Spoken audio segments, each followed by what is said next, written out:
sigue teniendo éxito aún con sus errores, sus tropiezos, sus internas, las internas dentro del gobierno de La Libertad Avanza, la pelea con Villarruel, los insultos, su manera de expresarse. ¿Saben por qué? Porque del otro lado, el tren fantasma, del otro lado,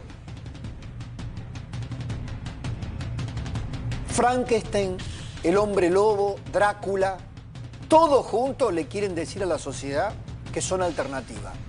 La estafa electoral de las candidaturas testimoniales debería ser un parteaguas. Mire, lo que usted piense, no importa a quién quisiera votar, debería llevarlo a identificar a un intendente estafador. Yo se los presento. Son estafadores políticos. ¿Por qué? Porque le encuentran una explicación absolutamente agresiva contra el sentido común, contra usted, contra cualquiera de nosotros.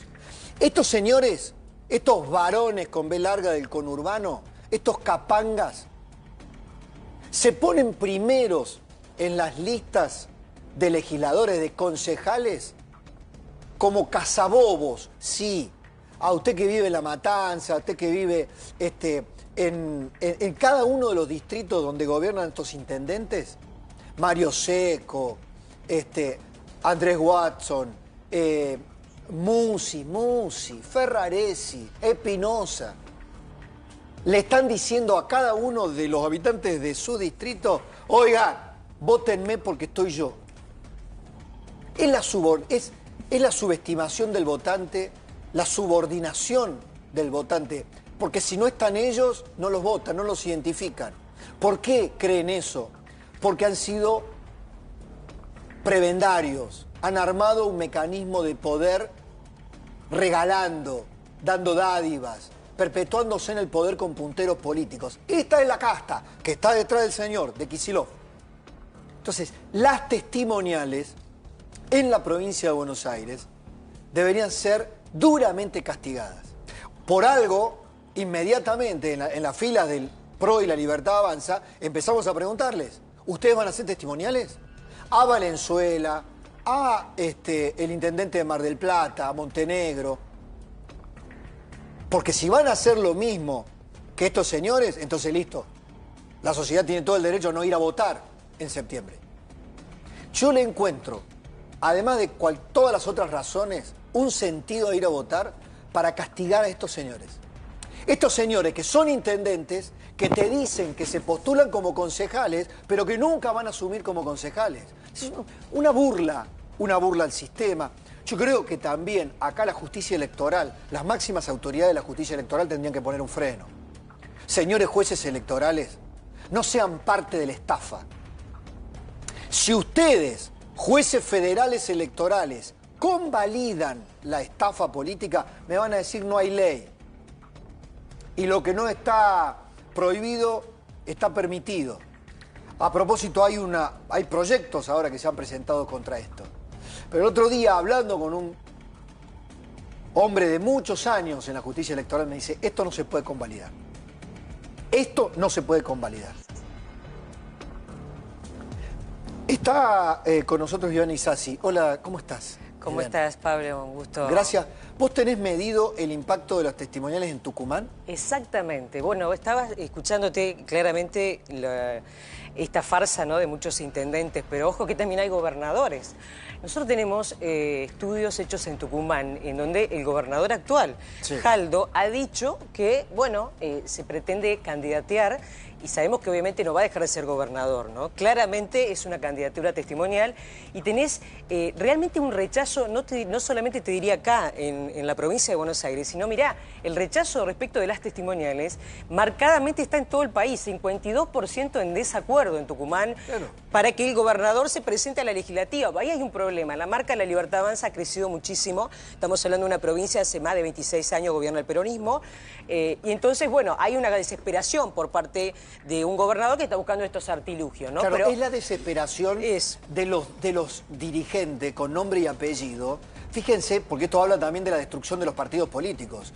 Es la desesperación del candidato Porque dice, si no estoy yo, si no aparece mi cara, ya la marca no vende, ya el peronismo está destruido, el kirchnerismo es mala palabra, tiene a la jefa condenada. Entonces, solamente me puedo salvar si aparezco yo, que el habitante de La Matanza, o no sé, del distrito que sea, me vea a mí, me recuerde que yo le di un plan, que yo le regalé, o como le decía Espinosa, como le decía Mario Isi a los ambulancieros, ¿se acuerdan? De José Cepaz. Yo que los cubro, yo que les cubro las espaldas cuando ustedes me venden falopa en las ambulancias. O sea, es la... o en el caso de Jaldo, ¿no? Que es la figura emergente política ahora en Tucumán, que sin el partido no es nada. Entonces necesito aparecer yo. Y que aparte en esos números, Pablo, déjame preguntarle a Vanina, probablemente la imagen positiva de Jaldo está por encima de esos 31 puntos que dice que está bien la testimonial. Claro, debe estar por encima de ese número. Hay gente que lo apoya diciendo está mal. Sí, igual estamos en un proceso en donde los gobernadores le cuesta retener el voto que tuvieron en ese aluvión que tuvieron algunas provincias en la última de gobernación, ¿no? Está perdiendo, digamos, qué sé yo, a ver, Puyaro que ganó con 57, retuvo 35, la última. Tenemos el caso de Misiones, Pasalacua le pasó lo mismo, ganó por un 60 y pico y terminó con 28. Bueno, Jaldo está más o menos igual, pero tiene una buena imagen. Ahora, obviamente acá lo que vemos es esto que están narrando ustedes, el rechazo absoluto de toda la ciudadanía de este país respecto de estos artilugios, ¿no? Esas desesperaciones. También muy importante eso, Pablo, que analizaban sobre los partidos políticos, porque claro, hay gobernadores que han tratado de reagruparse para tratar de ver si hacen algo, ¿no? Claro. Pero y son gobernadores, uno radical, el otro peronista de Córdoba, el otro, digamos, ya no los cubre, ya no los unifica, ya no los representa un partido político, sino una posición coyuntural frente a poderes. Uno frente al kirchnerismo, que es, digamos, un factor de poder permanente, y en otro caso el gobierno nacional. Exactamente. Y además acá, a ver, pero para que eso tenga un efecto, porque quiero que hace a la desesperación de este quiebre que hizo Milei en todo lo que es la estructura de los partidos políticos. Ya no hay más un peronismo antiperonismo, está clarísimo. Ahora, eso con suerte, estos gobernadores, supongamos, Córdoba, Santa Fe, que son las que tienen peso, le falta un poquito más de carne a eso, porque ponele que saquen un tercio, eso es un 6% nacional. O sea, un 6% nacional no te juega. Vos necesitas un ancla acá, en la provincia de Buenos Aires o en la ciudad de Buenos Aires. Esto es lo que midieron ustedes. Esto es la intención de voto que tiene el Partido de la Libertad Avanza a nivel nacional, 41 puntos, y el peronismo / kirchnerismo tiene 26. Fíjate ahí que ustedes estaban hablando también de la marca del PRO, bueno, 6% a nivel nacional. A nivel nacional hoy. Sí. Y acá en la ciudad de Buenos Aires... perdón, y aparecen ahí medio en verde las fuerzas provinciales. Exactamente. Bueno, ahí está lo que estábamos hablando. Suponiendo 5%. que le vaya bien a esta fuerza del grito federal, estamos hablando del mismo número, 6% a nivel nacional. Claro. Suponiendo que en Santa Fe y en Córdoba, que son las dos musculaturas, porque ¿qué pasa con esto? En realidad el gran partido federal fue el de Mitre, el de Rosas. O sea, no hay un partido federal desde adentro si no tenés ancla acá en la provincia de Buenos Aires o en la ciudad de Buenos Aires. Claro. Esto es así, ¿no? Yo hoy lo veo a esto más como una declaración de principio para negociar cosas mucho más materiales, coyunturales. Willy, por ejemplo, conoce coparticipación, fondos, ATNs, ¿no? Me da la sensación, y para pararse frente al Congreso con una cierta lógica, ¿no? Para acompañar, porque, ojo que dicen, no somos opositores totales al gobierno, coincidimos en líneas generales, pero como para tener una... qué sé yo, ¿no? Una marca, un lugar común. Hoy lo que hizo Milei es romper el sistema, los dejó a todos individualmente dispersos. Entonces, los gobernadores están obligados a negociar uno a uno con el gobierno nacional. Me imagino que es como un reflejo, una reacción hacia esto, ¿no? Ahora, vos tenés, después me va a interesar el tema de la imagen de Milei. Ya te voy a preguntar, Diana, porque recién lo repasábamos lo de Giacobbe, ¿no? Cómo está Milei hoy o cómo está el gobierno. Pero una de las cuestiones, de los factores fundamentales, en las elecciones, Willy, yo no estuve la semana pasada, pero evidentemente el dólar cuando se mueve preocupa. Sin y duda. más en una carrera electoral, ¿no? Sin dudas. ¿Qué está pasando con esa movida que tuvo el dólar y los precios? Mira, recordemos como base que julio terminó con suba del dólar del 14%. Sí. O sea, es importante la suba del dólar. De hecho, es una de las mayores de la actual gestión. Pero miremos lo que algunos medios, sobre todo en redes sociales, mostraban de incrementos de alimentos, ¿no? Aceite entre 5 y 7%, y ahí tenemos en base a diferentes sectores, diferentes placas. Trigo, 17% el mes pasado, generando presión en harinas y farináceos. Sí. Y ahí seguimos galletitas, fideos y harinas entre 2 y 4%, listas de aumentos que están llegando. Y productos de limpieza, otro tema no menor, 7%. Pero a tener en cuenta una cosa, porque yo ya hablaba, ahí tenemos lácteos 8% y podemos seguir así, con promedios que van entre 6 y 8%, carne mucho más abajo, 3%. Sí. Pero yo hablé hoy con diferentes representantes del mercado y sobre todo los que están con los principales centros de compras o consumo en la Argentina, y te dicen que todavía no recibieron listas al día de hoy, hasta las 5 de la tarde, con aumentos significativos y si los hubiera y que no estuvieran justificados, los rechazan. Como pasó en abril, ¿no? Como ya pasó en abril. Como pasó en abril. Sí hubo, me dicen, en comercios de barrio. Ahí tiran listas, Claro. las alimenticias, otros sectores, timan listas con aumentos y en algunos casos te la rechazan. Un móvil que puso Eduardo Feynman recién, hace una hora, en un kiosco, le dijo que la rechazó. ¿Sabes por qué? Hoy me lo explicaba Damián Dipache, muy interesante, ya está Iván Carrino. Hola Iván, ¿cómo andás? ¿Sabes qué charlábamos esta tarde? Que hay mucha gente que ahora con stock, digamos, si no hay circulación, si vos tenés stock de, no sé, botellas de tomate o de botellas de aceite, que ahora el tema de las aceiteras siempre está. Sí. Vos decís, mirá, yo todavía tengo un stock que no lo estoy vendiendo. ¿Por qué te voy a convalidar el precio con aumento? Entonces, antes, porque con la inflación, estoquearse Claro. siempre terminaba siendo redituable, ¿o no, Iván? Ahora, Sí, con baja inflación, es como que el comerciante calibra mucho más preciso Sí, el claro. precio. Bueno, obvio, porque tener stock también implica un costo. Entonces, Exacto. si te pasás del stock, ahora, si sabés que la mercadería siempre va a subir 100, 150% al año, bueno, eso como que cubre cualquier costo, ¿no? Pero ahora ya hay que ser un poquito más fino en el análisis de compra, ventas, y bueno, obviamente, si tenés stock, ¿para qué te vas a seguir estoqueando, no? Entonces, el bolsillo también determina, ¿no? Los precios, digamos, si cualquier aumento de costo pudiera trasladarse sin más al Exacto. consumidor final, no existirían quiebras empresariales. Exacto, Entonces, totalmente. digamos, alguien paga finalmente el aumento. Entonces hay que ir viendo. Alguno podrá aumentar, el consumidor pagará y en otros casos no se convalida el aumento y entonces eso hace que las subas de costos a veces no se trasladen directamente a la inflación. Y hay un tema que es Bueno, el precio. apretón monetario, Iván, porque yo También. estaba viendo los datos del Banco Central, es medio técnico, pero más o menos lo graficamos así. El M2, que es un agregado monetario de todos los pesos que hay en circulación más depósitos, cayó 8% en los últimos 30 días. Nominalmente Sí, cayó sí, sí, 8%, bueno, nominalmente. impresionante. Entonces, claro, No hay pesos que puedan en circulación que puedan convalidar todos estos aumentos. Y tampoco hay expectativas de que Claro. vaya a haber inflación en aumento.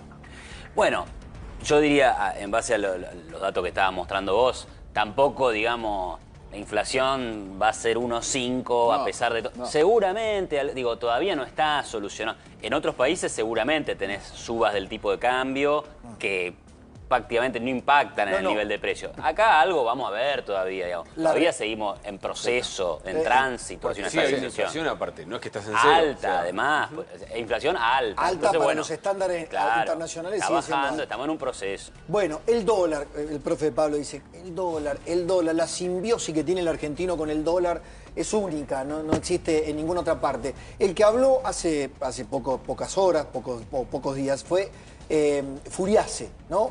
Parte del equipo del Banco Central, ¿no? De la República Argentina, Federico Furiase.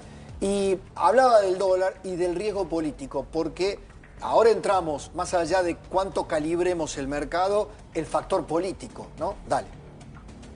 hoy tenemos una cantidad de dinero que es irrisoriamente baja, y el Banco Central está recapitalizado, tiene dólares más que suficientes para defenderlo eventualmente si llegara al techo, que no es nuestro escenario base de todas formas.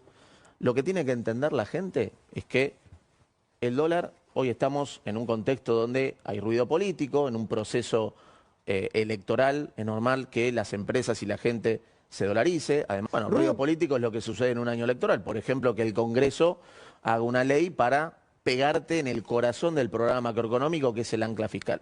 Digo, y además en Argentina, vos mirás en Argentina, cada vez que estás cerca de un episodio electoral, hay dolarización de cartera. La gente, las empresas se dolarizan por las dudas y eso tiene un impacto. ¿Ruido político el aumento del dólar? Hay una parte importante que sí, o sea, digamos, además que no es solo el tema del último minuto, que tiene que ver con lo político y con alguna otra cosa, yo diría también, sino que bueno, cuando uno ve los datos a lo largo del año, acá ha subido el riesgo país, han caído las acciones, todo en contraste con lo que pasaba en 2024. Entonces, a ese escenario general, yo creo que sí le atribuiría un peso fuerte de las elecciones, de las leyes que salen, de los vetos que tiene que poner el presidente. O sea, a mí me parece que ahí el mercado mire y dice, ¿quién garantiza la sostenibilidad del superávit fiscal en Argentina? ¿Son solamente los vetos presidenciales?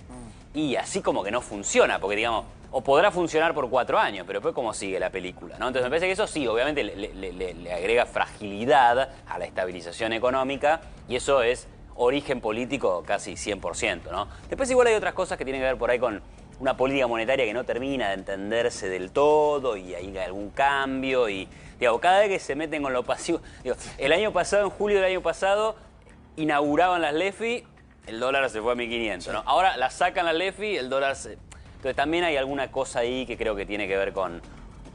Se necesitaría una mayor claridad de hacia dónde va la política monetaria. Según las encuestas, esto llega a la gente, recién veíamos la nube esperanza en Giacobbe, predominante como la emoción. La gente aún viendo estos nubarrones, ¿confía en el proceso político, Viviana? Pues que a nosotros nos sale, Pablo, que el 52 contra 36. 52% está a favor del rumbo económico, y es más, le preguntás si piensa que se está bajando la inflación y te saltan casi al 55. Y contra el 36 que te dice que no, y hay un 12 que no sabe. O sea, evidentemente el rumbo de la economía sigue siendo un sostén. El trazo grueso. Sí, claro, ahí está. La sociedad confía en el trazo grueso. Confía en eso, y bueno, y a ver, el tema de los vetos y demás es controversial, sí es controversial, pero la gente valora que se controlen los precios. Por eso no solamente para lo que acababa de contar el economista recién, sino también para la familia. O sea, que vos puedas controlar el presupuesto a fin de mes, más allá de que la plata sea quizás la que no te alcanza, es mucho más esperanzador, digamos, te proyecta un futuro, ¿no? Sí, por eso depende también si la inflación se te corre un poco, si se traslada a precio. Bueno, es como el déjà vu y es como, ¿no?, el círculo vicioso permanente de la Argentina. Pero le sigue dando, fíjate que Milei sigue dando 52 puntos y tiene esto que vos mencionabas hoy, la luna de miel más larga de la democracia tenemos. Porque claro, porque... A mí eso sé que me genera una pregunta, ¿no? Porque, bueno, veía los números, ¿no? 40 y pico contra 26, sí. Lo que estás comentando recién. Y los mercados, por supuesto que deberían incorporar eso en sus expectativas. Los que toman decisiones económicas y compran, venden bonos y demás, piensan en el ajuste de hoy, pero en la sostenibilidad futura. Por eso digo, entonces me parece que estos números, estas encuestas, los mercados por ahí no están confiando del todo. Digo, a pesar de que las ven, dicen, bueno, pero a mí garantizámelo en las elecciones. Claro, porque si no, no se explicaría. O sea, si estas encuestas... no terminan al argentino, a la volatilidad no del dólar, sino del argentino. Claro, o sea, porque si esto efectivamente se materializa, bueno, es un espaldarazo para el rumbo económico, para la austeridad fiscal. Entonces, digo, debería haber más confianza. Pero, sin embargo, hay ruido. La palabra es gobernabilidad, ¿no? Y sí, yo diría que eso se va a dar en octubre. Y se va a dar en octubre, porque así como dan los números, y esto viene con 41% de intención de voto, que si vos le sumás los indecisos, puede llegar a estar cerca de la imagen que hoy tiene Milei en la nacional. Si se da una buena campaña además territorial saliendo Milei a las provincias, bueno, yo creo que el mercado está esperando que se ratifique de alguna manera esa gestión, y a partir de ahí el rumbo será, obviamente me parece que Milei se va a plantar y va a relanzar su gobierno, y los mercados lo van a acompañar. Ese es el escenario que nosotros estamos viendo hoy. A veces vemos que el adversario a veces está más adentro del propio gobierno que afuera, sí. porque afuera está el tren fantasma. Lo digo por cerrando el círculo con la denuncia de Victoria Villarruel contra el entorno del presidente, ¿no? Hay que calibrar bien también el ruido político de dónde viene. ¿Cuál es el ruido político que más ruido hace? Valga el juego de las palabras.